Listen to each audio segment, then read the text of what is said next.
The world is made of creatives and artists, yeah? People who live their passion and bring that passion and share that passion in the world in a way that makes a difference. So we honor that practice. We honor your songwriting. Is there something in you that is ready to rise?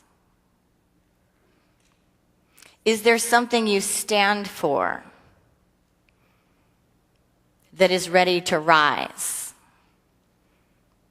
in our world, in yourself, in, as, and through creation? We have entered the month of gratitude, right? We're in this time of gratitude, this time of thanksgiving. Can we be grateful for what we stand for? Can we think about gratitude in an expansive way that's not just about looking around at the things we appreciate, but can we appreciate what we stand for? Can we appreciate what is rising? Can we appreciate who we came to be? And can we appreciate our practice and our principles? Charles Fillmore talked about the law of infinite expansion. He said this law is a spiritual law. It's a law that when known, when embodied, when practiced, when it becomes the fabric of our being, it is immutable. It is available and accessible to everyone. In fact, it is the nature of this expression of spiritual growth, this expression of life unfolding. He said the law of infinite expansion is the principle of never ceasing growth and development toward the fulfillment of God's perfect idea that is firmly fixed in all creation. God's perfect idea, love's perfect idea that is firmly fixed in all creation. Firmly fixed. That, friends, is what is rising in all of us in every moment, despite any appearance to the contrary, despite any inner experience that may feel like it is contrary. There is something that is firmly fixed in all of creation. That is the fabric of our being, that is love itself. Love is the great harmonizer. That is always what all is moving towards.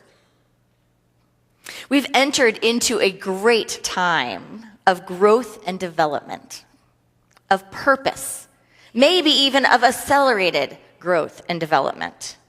It's an incredible time. It's a challenging time. It's a stimulating time. It's a powerful time. Amen? It's a time that we are all to be learning. To be learning. If this time makes you listen, if this time makes you learn, if this time brings you to question what you believe, brings you to test what you thought you knew, brings you to deeper understandings, good. You are awake. If you're asking deeper questions in meditation, in your practice, if you're asking for deeper understandings of spiritual law and the application of principles, then good. You are awake. A lot of times on the spiritual journey and the spiritual path, we feel like if it's not all gratitudes and platitudes and roses and cheery faces and smiles and great things to the ego, to the mind that are happening, we think there's something wrong. That's what the separate sense self thinks, that there's a problem. But in fact, it is sometimes those times that bring us to who and whose we are, that fortify what we're here to be, that create incredible growth that cannot be turned back, incredible growth that leads to this greater expansion. It's time, isn't it, to have a spiritual interpretation of what's going on around us and what's going on within us. And to do that, we have to ask deeper questions. To do that, we have to dive within. And to do that, we have to come to our own answers. So what are you questioning? What are you questioning about greater realities, deeper truths, the spiritual practice, your own becoming? Don't shy away from that. Dive into it. Catch the sun, catch the moon, rise into the blue. Your awakening is the world's awakening. My awakening is the world's awakening. In this awakening, there is nothing to fear. And in this awakening, there is truly no worries. One of the questions on my mind lately has been this idea, when we say God is everywhere present, which is an absolute truth. God is everywhere present, and we know there is divine order. One of my questions that I've been sitting with and reveling in and loving is going, okay, what does that mean to my mind, my ego mind? What does that mean to myself as far as I think I've understood it? And what does that mean when I look at the spiritual teachings, the metaphysics of Jesus on the cross and the crucifixion of his body, the crucifixion of his physical life, going, okay, God was right there, everywhere present, all powerful. Wasn't that in truth a spiritual expansion, spiritual pressing as we teach it in unity? This is not to be taken at a surface level of walking a path in history. Charles Fillmore tells us if we look always on the literal level, we are just looking behind the surface. If we look at the deeper principle, the deeper emergence, we're looking at the spiritual.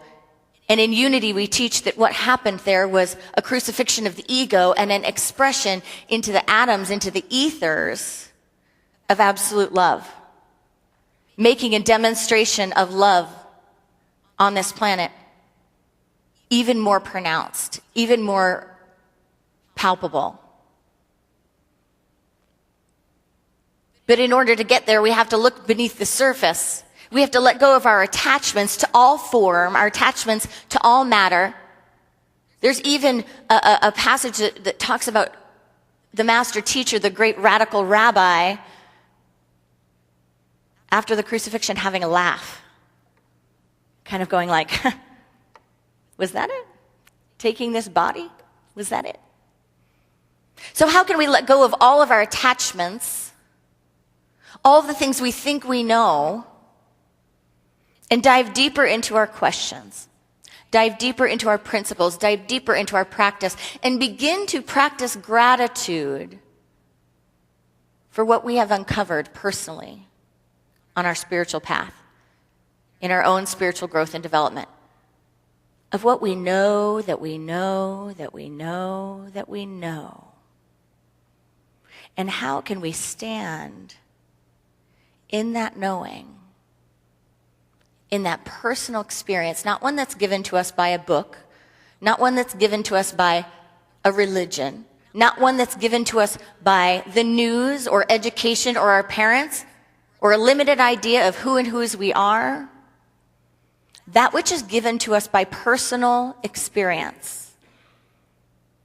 Can we stand in that and stand for that experience in a way that brings about gratitude to be alive and to bring ourselves fully to meet each moment in our spiritual power, in our spiritual light?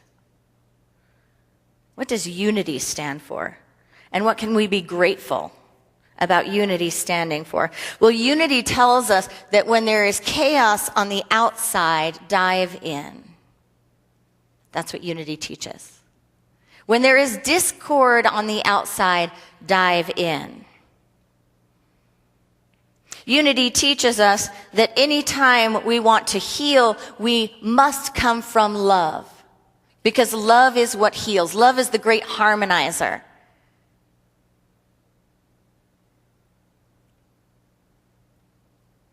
But you can't unite hate. You can only unite with love. In fact, You don't need to do anything, do you, when love is present?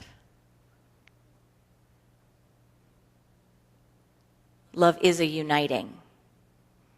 Love is a healing, as Charles Fillmore called it, the great harmonizer. We are called to listen, to heal, are we not? And we have a principle in unity, one of our 5 principles, and it's the principle of action. It's the 5th principle. And it's the last one not because it's the least.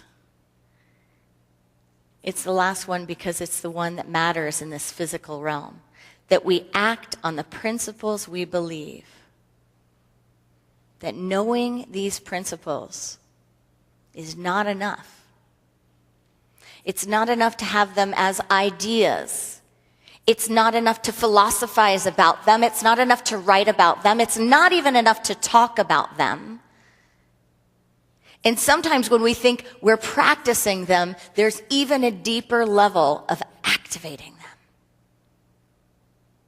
Activating them in our lives and in our world, around our planet, and within ourselves. I want to share a little bit from Eric Butterworth's book, Unity, A Quest for Truth. He says, unity seeks not to be the religion, nor even to create a unity of sameness within organized religion.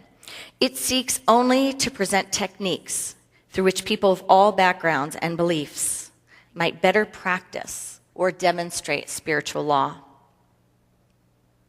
He goes on to say, Emerson wrote, a sect or party is an elegant incognito devised to save a man from the vexation of thinking.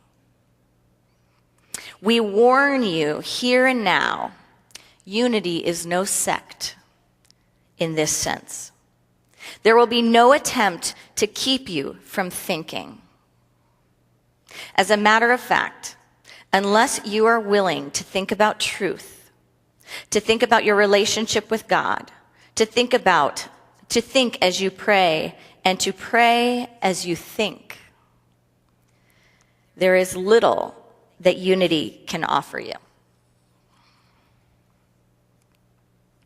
He goes on to quote one of Unity's great writers, Imelda Shanklin. She says, your mind is your world. Your thoughts are the tools with which you carve your life story on the substance of the universe.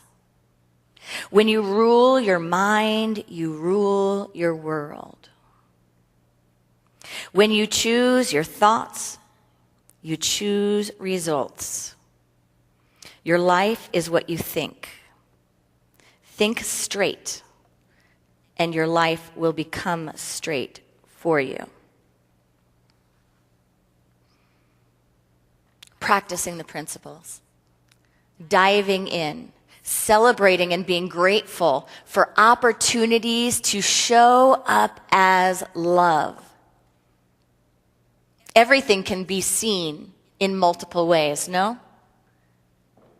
Everyone's heard the story of the elephant and someone describing the elephant to someone else. And, one person is holding the trunk and saying, this is what the elephant's like, and describing the trunk. Another one's holding the foot. Another one's holding the tail. Another one's holding the back.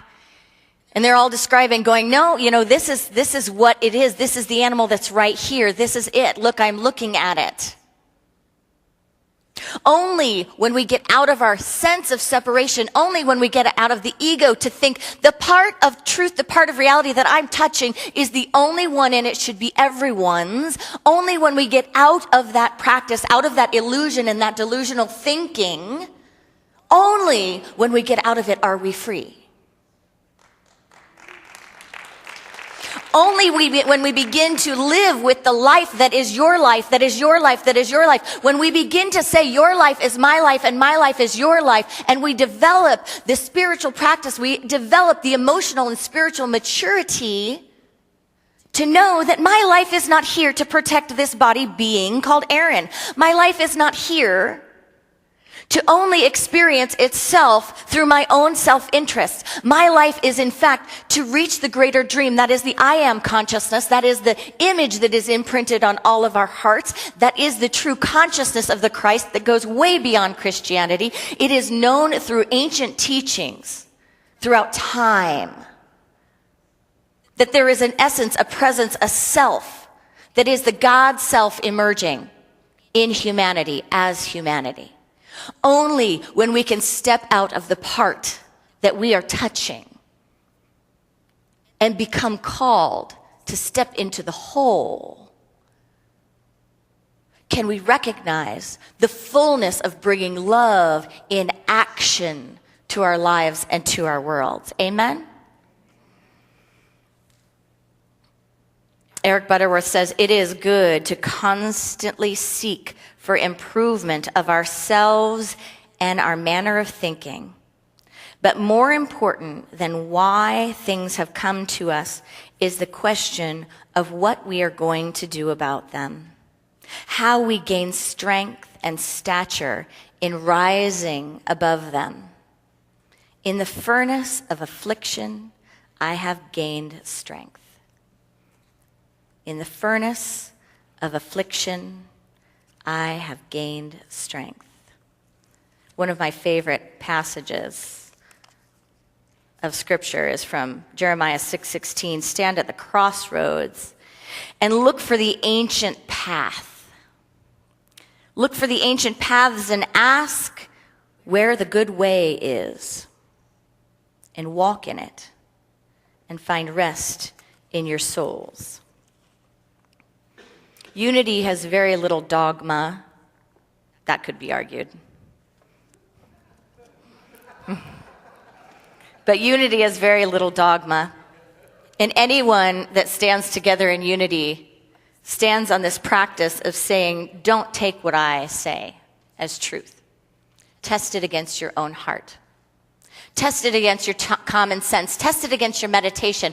Ask for the guidance. Bring it into reality. Bring it into the realness, the fabric of your being. Otherwise, it is nothing. The Buddha gave the same teaching. The Buddha said, don't follow it because I say it. Don't follow it because you heard it. Follow it because it is your truth, because you've tested it, because you could stand on it. That's not exactly what the Buddha said, but it's close. So what can we stand for? What would we stand for that if the whole world was listening and responding? We are clear that we know, that we know, that we know beyond a shadow of a doubt. We are not leading anyone astray. We are not teaching from error. That we are stepping into light. We are stepping into truth.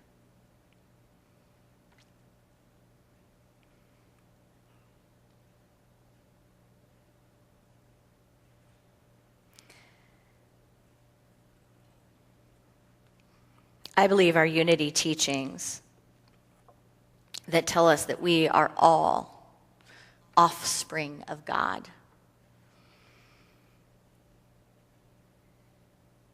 are powerful teachings in this world. And not offsprings of God as if there is some separate entity out there that we are born from yet unworthy of. But that in fact, the makeup of Godness, call it whatever you want to call it, that is you. So when we say God is everywhere present, and when the master teacher said, ye are gods, and more too shall you do, take a deep breath, because it's a big one. God is everywhere present because you are everywhere present, living the activity of Godness into life, into action. That is one of our practices. That is one of our principles. And doesn't it prove true when we recognize that we can make a heaven or a hell of our existence? We can make a heaven or a hell of our life on this planet. We can make a heaven or a hell of our internal life within. We are one with the creative, formative power of divine mind.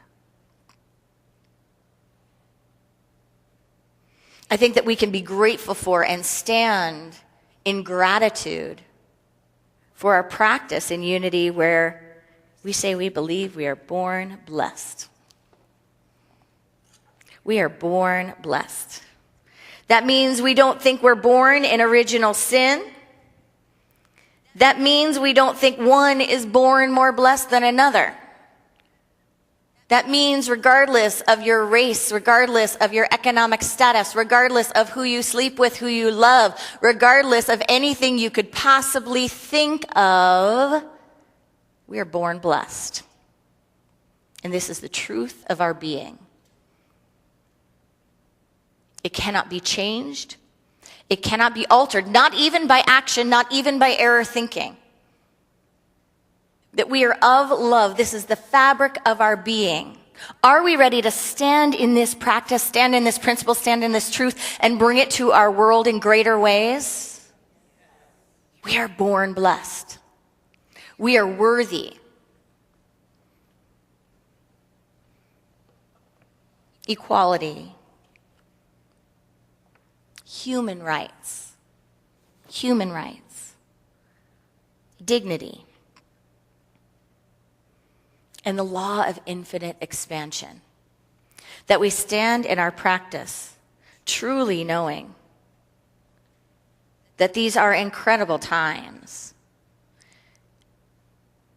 and that the principle of never-ending growth and development towards the fulfillment of love's perfect idea is firmly fixed in all creation. And it is safe to stand in that truth. It is safe to shout it out. It is safe to bring it to our world in power-filled, unapologetic ways.